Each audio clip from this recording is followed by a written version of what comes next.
And thus, pagan mythic worldviews have at least some perception of the original state of reality, creation. What went wrong with the original state, the fall, and the longing to recover or return to the original state, and that's redemption. So again, when Jordan Peterson talks about this, he does it from this kind of pagan aspect. He's saying, what can we draw from what we know as God's meta-narrative, and how can we apply it to us? And so he's always kind of navel-gazing at it. And what can this inform us about man? It's just the opposite way. What can man and our story inform us about God, and how we can remember things through this story dwelling and this kind of three version arc of creation, the fall, and redemption. Yeah. And so, so there's an issue here, right? General revelation can only point us to redemptive longing, but it cannot deliver the knowledge of true redemption, right? Romans 1. We need special revelation, right?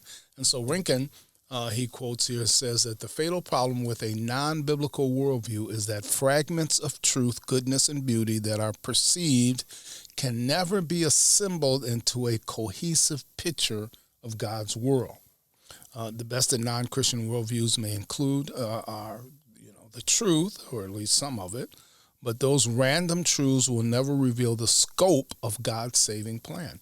Every attempt to fill up the vacuum that exists in the human heart leads either to blissful ignorance, right, or to frustration, misery, and cynicism.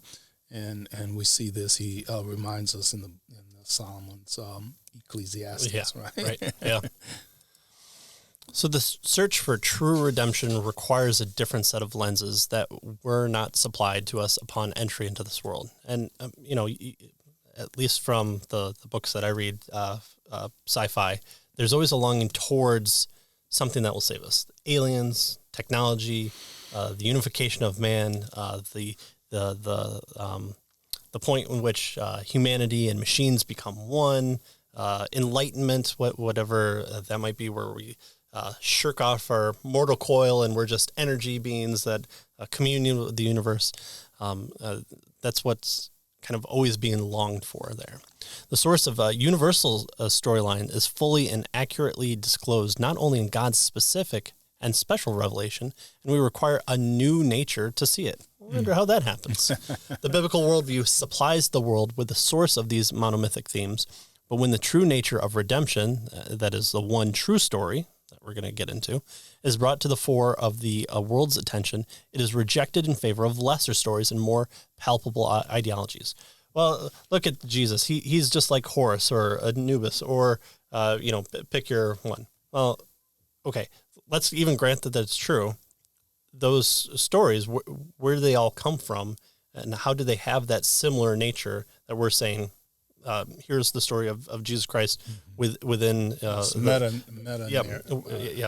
in Jerusalem at the time of the cross that people witnessed, that people wrote about, that aren't these true mythic characters. Where do they come from? Now, when you look at those stories and you realize that you have to draw religious words in order to read into the text of those true myths, this person had 12 disciples. Well, no, they had many disciples they talked about there. And so they're brought to the forefront of the world's attention. They're rejected and they're replaced, which again is what Romans 1 is talking about there as well. Exactly. And so he tells us that nonetheless, the universal plot structure, the monomyth, right, as ascertained in the history of our storytelling, gives ample and unassailable testimony to God's revealed truth, even if that testimony is insufficient to bring genuine redemption to bear on tragic souls. Right? In other words, general revelation reveals this. People capture it, but it's not enough to get them to God, right? Obviously, you need the special revelation of the gospel and the scriptures, right? And so he says to adapt to, an Augustinian phrase, our stories will fill our hearts with restlessness until we find our rest in God's story. That's what he's getting at. And so it is in that story, God's story, that conflict, the crisis, the fall, the broad problem of evil finds its only satisfactorily, resolution for us, right? And so that's the story he says that we need to examine, the one true story, right? Yeah.